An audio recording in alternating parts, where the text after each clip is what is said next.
Adventures to Go is a PSP exclusive that was released in North America on October 27th, 2009. It comes to us from Natsume, the publisher for the Harvest Moon series. Natsume had a respectable output of 8 titles on PSP. 3 were digital only in the US, but a total of 5 games from them were released physically here, all of which I look forward to exploring one day. Adventures to Go isn't an established series from them, and instead came from developer Global A. These guys also had a fairly decent output on PSP, but most of their games remained in Japan.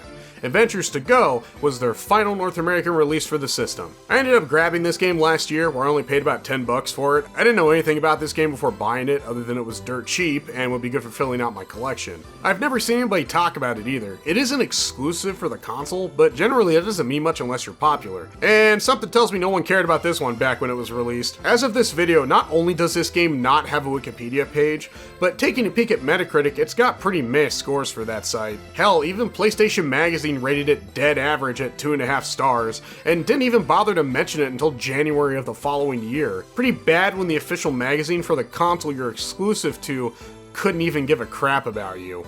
Oh wow, this thing was $30 at launch? It looks like the kind of game you get for around $20. Maybe that's just me though, most of the games I grew up with were around that price range. Between that price and those review scores, it looks like this thing took a beating right out of the gate.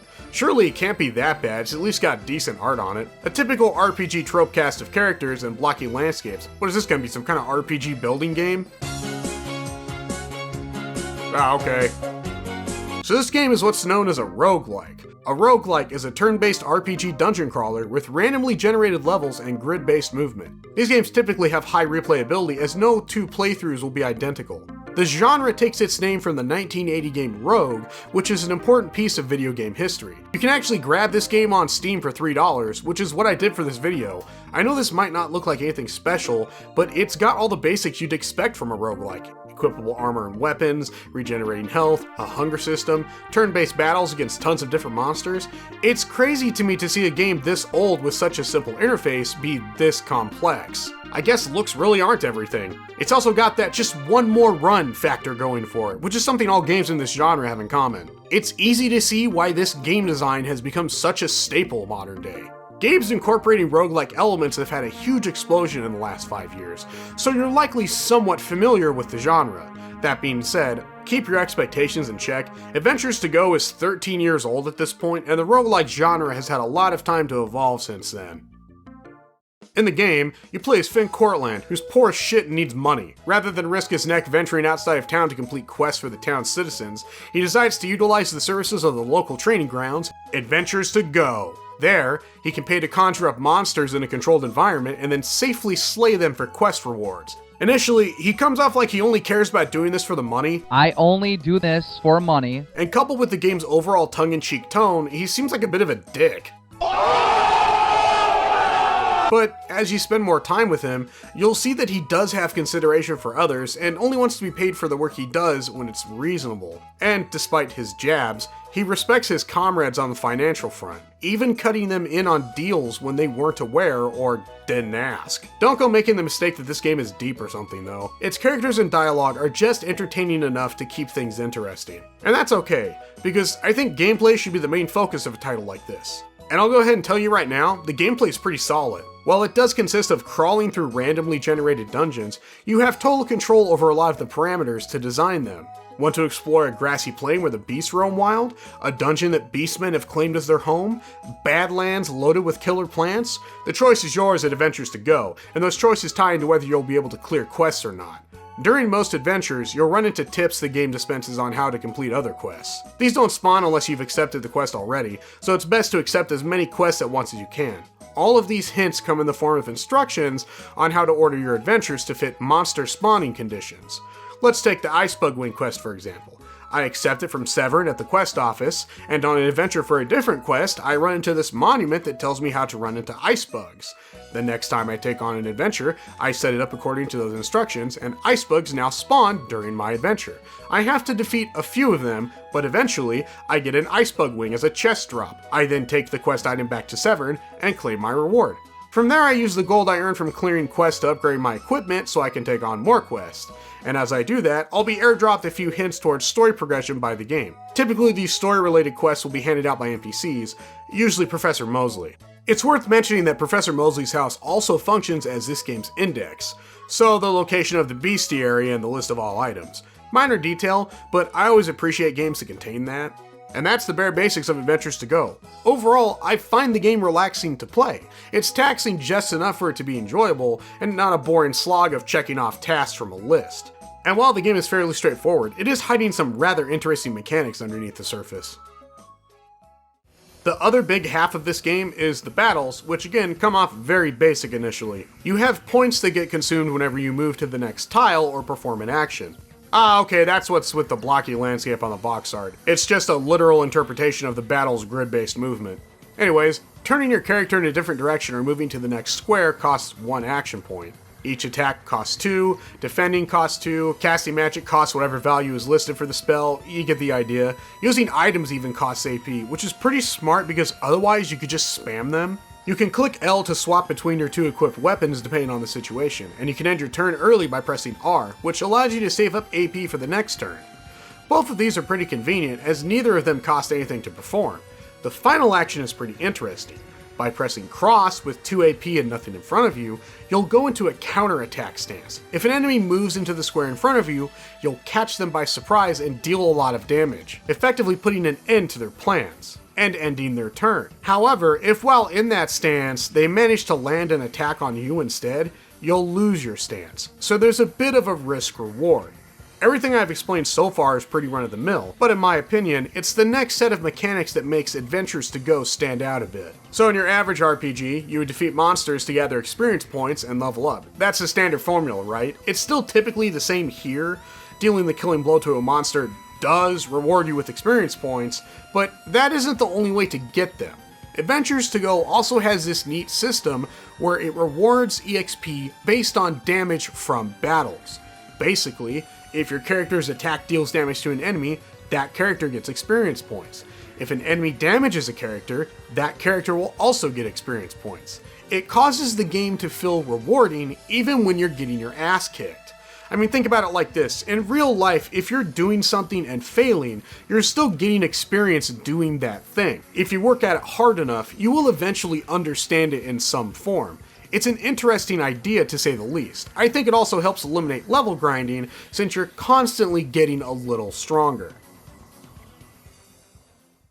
Now, I don't know if this next mechanic is taken from somewhere else. I know one aspect of it is taken directly from D&D Basic, but the rest of it I'm not so sure about. Regardless, I love the way Adventures to Go handles its magic system. It appears simple on the surface, but is surprisingly deep and very customizable.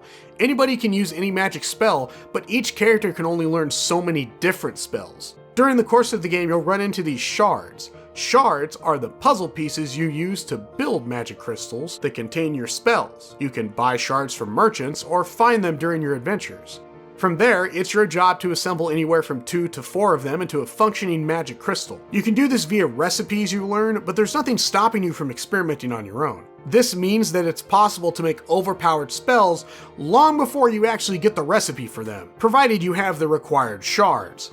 I noticed the game balances this a bit by keeping some of the rarer and more powerful shards out of your pockets until later in the game. However, being warranted that freedom doesn't mean you just get to spam high-level spells over and over. In addition to costing AP, each magic crystal only accounts for a single cast. So, if you want to be able to cast a spell more than once a day, you have to create it multiple times. It's also worth noting that your spell setups are not permanent, and you can break them down later to get your shards back. The only downside to magic is each crystal has no charge when formed, and recharges overnight while you sleep, meaning that you cannot form new magic and have it usable right before you go on an adventure. I dislike this, but understand why it's done this way. Because you can break and form magic crystals at any time, you could just use a spell and then break it and rebuild it in order to use it again. I would much rather they just didn't let you edit your magic crystals while in the field during adventures. Speaking of being in the field, let's, well, talk about being in the field. Each time you start an adventure, the field is randomly generated according to the guidelines you paid for. While in the field, your movement isn't restricted to a grid. However, when random battles spring up, it instantly adapts to being grid-based. This can cause some battles to have an awkward arena. Outside of battles, the main idea is to explore the field until you find the exit and move on. While exploring, you'll hopefully run into random battles for your target monster, but you'll also run into all kinds of random events. These have a massive range, to the point where I can only really scratch the surface of them. Some of them give you items or gold, some of them damage you, some of them outright fucking kill you, some of them give you tips on how to complete quests, and some of them give you recipes for how to create magic crystals. Most of these are dispensed through these monoliths, which is a bit lame, but I think the game's writing keeps them from being as boring as you think they might be. Another cool thing you can do in the field is swapping which character you're controlling. This is useful because some characters interact with events differently than others. Alina, for example, is able to read these magical glyph monuments which contain the answers for the lottery monuments. Those are actually how I found out this game allows you to save scum. You can save any time during an adventure, meaning if you've got a tough fight coming up, you can prepare for it and potentially try again if you fail. It is worth noting that outside of losing the money you had to pay for the adventure initially, there isn't really a drawback to dying during one. I'm a big fan of games that allow you to save anywhere. I feel like doing so bars your progress through games a lot less than those that don't. Speaking of progress, I think it's a good time to talk about the quest reset switch. See, once you complete a quest once, that's it. You can't do it again for extra cash. Except that is, for the quest reset switch. If you find and press this switch while on an adventure, a handful of the quests you've previously completed will be marked as incomplete, allowing you to make some easy cash by doing them a second time. While this won't reset any story progress, some quests don't become available until you've completed others, meaning it can stall you from progressing for a bit. I'd really only use this if you seriously wanted to grind, and honestly, this game does something pretty great that makes grinding really easy. So, I haven't talked about this a whole lot in this series so far, it's only been mentioned briefly before. But a lot of PSP games run like shit. Usually it's not worth bringing up because one of the main reasons is eliminated if you're playing a digital file, which, by the way, that's how you should be playing all of your PSP games, and is what I do for 99% of these videos unless I state otherwise. I'll only play a majority off the disc if I know it's going to affect the review. Anyways, whether a PSP game runs like shit is entirely dependent on how well optimized the game is for the hardware. There's two types. 1. Optimizing how the game loads data off of the UMD. 2. Optimizing the game to run well on the hardware for a smooth gameplay experience. Now, if you're playing a game off the memory stick, that first one doesn't matter. In most cases, games will load instantly, resulting in a much smoother experience. This is a topic for another day, but some UMD titles handle this so poorly, the load times become painful. Great example is Crash Tag Team Racing. Content-wise, it's the same as the console release, but its load times can be up to 2 minutes, which is ridiculous. A digital file of the game loads almost immediately. Well, immediately in comparison to how long it takes for the disc to load. When playing off Adventures to Go's disc, I noticed an immediate increase in load times.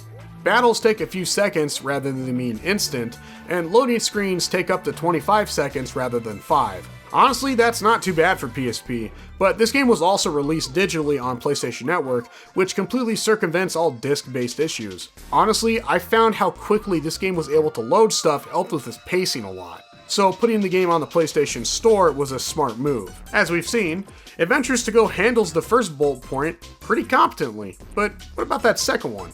Well, it handles that second one excellently. So I'm not the best when it comes to frame rates. Typically I can only tell the difference between really low ones, 30, and 60. I think Adventures to Go runs at 60, or very close to it. A high frame rate like that goes a long way to making the game more enjoyable, and it showcases how much a developer cared to optimize what they were working on.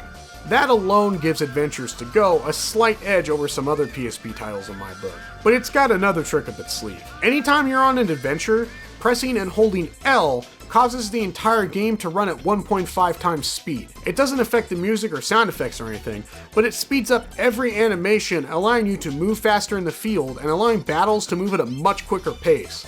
This is invaluable, especially when grinding, and it makes this game far more addicting than it already was. Having some type of fast forward function is pretty standard for RPGs current day, but back then, it wasn't. It's not the only PSP game to have this, as Persona 1 and 2 include something similar, but to be fair, Those are ported previous gen console titles and are largely sprite-based. Adventures to Go is fully 3D. This title was developed from the ground up for PSP so well that they were able to include a feature that's now become a standard today. I cannot imagine how much hard work this must have taken.